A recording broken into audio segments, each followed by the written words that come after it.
Well, it's me again, and this is my podcast and my world, where I take you along on an adventure where we get to explore everything and anything that goes on in my mind. Oh boy, is it random, is it crazy, it's nuts, it's all over the place. So grab yourself a cup of coffee and let's have a good time. Well, hello friends, it's me again, and this, oh my god, this is so cool. This is episode 31. Now, I never thought in a gazillion years that would ever happen. That is so cool. 31. I wonder if I can make it to 100. I'm going to try to make it to 100. Let's do this. You know what? I'm going to take on a new challenge. I just completed the 30-30 challenge. I am definitely going to do the 362 challenge.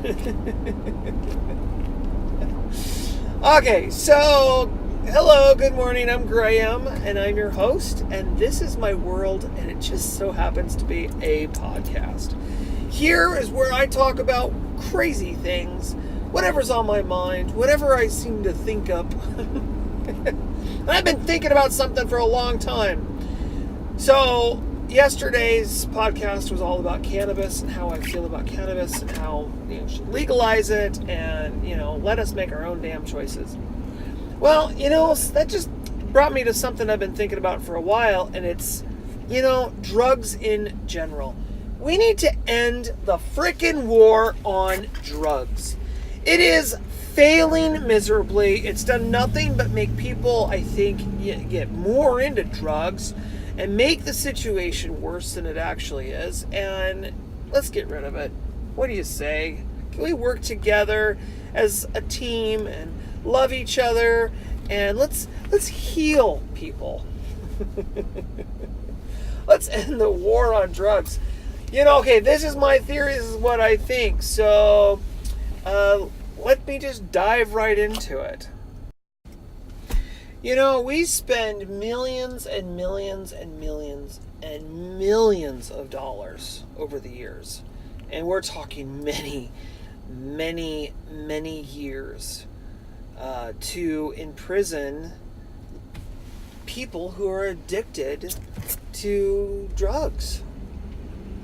I mean, where are we getting but around and around and around and around, and nothing to show for it?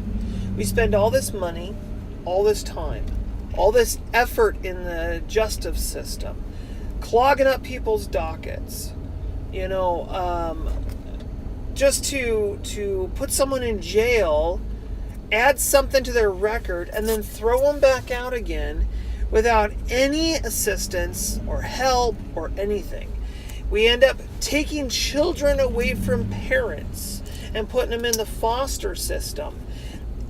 When all this is to be avoided, all can be avoided so simply. What a waste. This is insanity.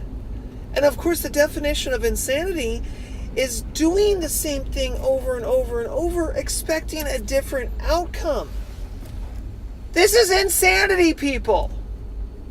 This is craziness. Why? Why do we do something like this? This is so sickening. Seriously, the money can be spent so much more smarter and in a much better direction. This is not rocket science. This is, instead of having a mentality of using people and making money off the system, which I don't see how that happens, because you are paying for the jails, you're paying for the lawyers, you're paying for the people to take the kids away, you're paying for all these crazy things. And to avoid all this, let's have real health care. Real health care. Not this United healthcare thing. Let's have real healthcare. Okay? This is not sick care and sick management.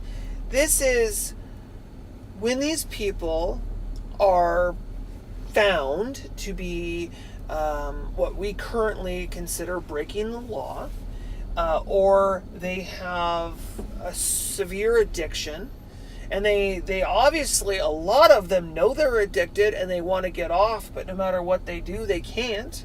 Not all of them, but a lot of them are trying to break the frickin' devil poison. Why don't we spend the money putting them in these facilities that specialize not only of getting them off of the drugs, but they also specialize in mental health. You know, here's the thing, you get a parent who loses their child to the welfare or to the foster system. Okay? The kid is now in foster care, and the state has to pay for that child. And if it's a special needs child, the state has to pay for that child forever, well, until they're 18 years old. But there's so much money being spent. Instead, let's manage their health. It's so simple. This is the thing that's so crazy about it. It is so incredibly simple to fix this problem. We open up facilities. We spend the money instead to open up facilities, hire really good licensed physicians and psychologists and medical staffing, and we open up these places. We put these people that are addicted to meth and all kinds of nasty things, by the way, probably using cannabis to help get them off of it. Not necessarily, but it is a possibility. And spend the money treating the problem at heart. What caused it to happen? The pain inside the person. Get them off the drugs. The drugs are just a side effect of something deeper, usually. Not always, but usually. Help them. Then once you get them help, give them some education. Give them the resources they need to get their children back, to get their life back on track. Help them get jobs that they want to do. Most of these people are good people, but the system has mistreated them, thrown them under the bus, acted as if they don't really matter, they're not really human, and nobody gets anywhere. Nobody's better off. Let's say, an example, you take 10,000 people who are addicted to methamphetamines. Okay? You may only have about 9,000 of them that really want help. Maybe not, maybe more. I don't know the research. I don't know the numbers, okay? But you take 10,000 people, you get them off of meth, get them clean, you get them mental help, you get them assistance with trying to get their life back in order. And I'm not talking about 5 or 6 months worth of help. I'm talking about 5 or 6 years worth of free mental help. And this isn't a narcotic scheme getting them on drugs to maintain their mentality, whatever. Unless they mentally have a chemical imbalance, maybe, or something. But no. What this is getting them to a point where they can manage their own lives, where they can be self-sufficient again, where they're not feeding off of the government. That's the goal. And you get them to a place where they're like that, and it's so simple. They get jobs, and they help the economy, and they help their environment instead of bleeding from the system. And all it takes is a different way of looking at things. People that work with the system are more productive and are better for mankind than ones that are not stealing from family members or the grocery store or wherever they can to get money to get their substance of choice. It's a real issue in this frickin' country and the world. So my thing is legalize all drugs. Make it so it's no longer a felony. legalize them. But when the cops and the people come across them, they get them help. Make it a misdemeanor. Something. But get them help. These people are begging and pleading for help. They don't want to be addicted to the nastiness. They don't want to be stuck on this crap the rest of their lives. They don't want to lose their children and their families. There's so many families that are disowning them. And the way it is right now, you'll have all these clinics that people go to right now for help. The ones that can afford it. They get clean. And it's 6 months later and they're back on again. Why? Because they don't have the structure throughout their life. Hire people. Spend the money hiring people that can guide them a little bit through life and help them get where they need to go. We just dropped the ball, and it just makes me so sad, and I just want to just puke to know how many people have spent hard time for stuff that is just, they don't know where else to turn because there's nowhere for them to turn. It's almost as if the system is designed for failure. Designed to make them fail or let them fail or to get them to fail. Oh, wait a minute. Now let's take a look at that. Most of the prisons in America are privately owned prisons. Huh. And ask yourself this. Who benefits on privately owned prisons? Who really makes money on that? Now that's something to think about. Privately owned prisons. I think that in itself is a crime. That's not good. That can't be good. There's so many of them, it's not even funny.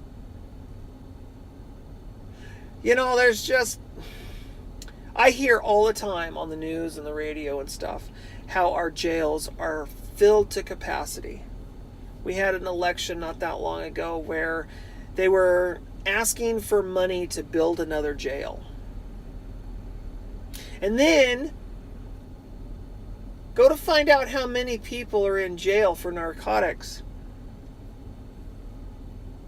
I bet it's close to 40% of what's in there is narcotic related. Narcotic related. So domestic violence because of alcoholism or some other drug. I bet you know someone in your life that was on drugs. Addicted. They knew they were addicted. They wanted off, and they couldn't get off because there wasn't enough help. An AA meeting or group is fantastic. And they have accountability, right? Right? How many of them are successful? I mean, the numbers are astounding. I don't know.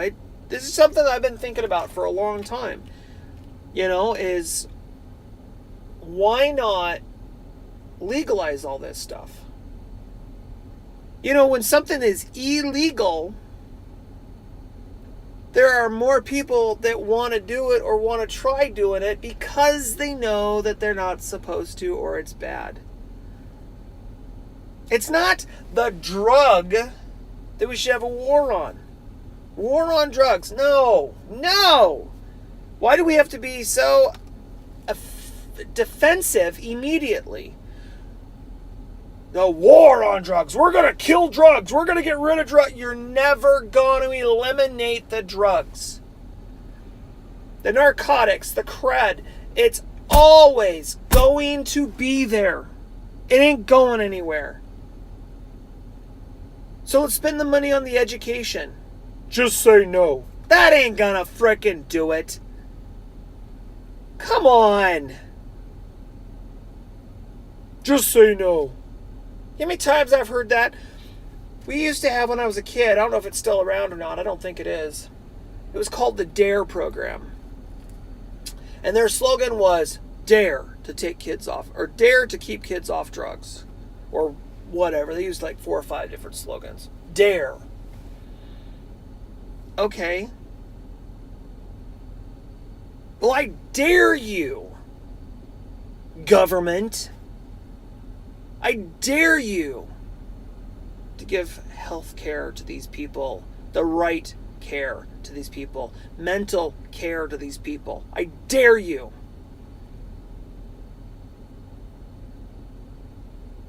There's nothing but positivity that can come out of treating the root of the problem, not the choice of what substance they took. Because I can tell you right now that the majority of people that are addicted to drugs, not all of them, but the majority of them have what is called an addictive personality. They have an addictive personality. If it wasn't meth, it probably would have been heroin. If it wasn't heroin, it probably would have been something else. Food. I can't tell you how many people I know that are addicted to food. They just shove it in their face, and it makes them feel better.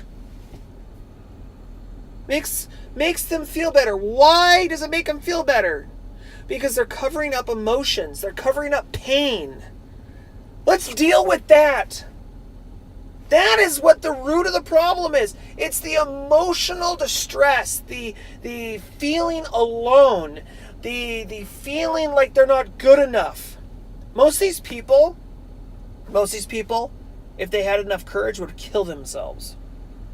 Most of these people are trying to be suicidal without killing themselves. Not all, but most of them. They're hurting. They don't know how to fix the pain. So they cover it up with stuff. Wake up. It's obvious. It's plain as day. And dang it, we need to end the frickin' war. You know how you end a war? You end it with love, compassion, understanding, guidance. Do you know someone who's in this problem right now? Do you know someone who's having this issue? Be an advocate for them. Because I'll tell you what, they're not necessarily in the right mindset to be an advocate for themselves. Mental health is a real issue in our society. Real issue. There are more teenagers today that want to kill themselves and are suicidal than I think there's ever been before. And it doesn't help that there's no education. You know, you hand a child at 10 years old a cell phone, and you give them a key to everything good and evil at the tips of their fingertips. Social media, there's bullying going on. It's not in the classroom anymore. It's on social media. Well, there's depression. There's anger. There's frustration. We need to nip this crap in the bud. I love you all so very much. I want you to have a fantastic rest of your day and think about the words and the things that I've talked about today. I hope something inspires you or helps you. I got lots of this. Lots more coming. So if you like this, keep following, because there's a lot more to come. So again, I love you all so very much. I hope you have a fantastic rest of your day. And until next time, bye for now. Mwah! This has been a Graham's World broadcast brought to you directly from Graham's mind. So stay tuned because there's more to come.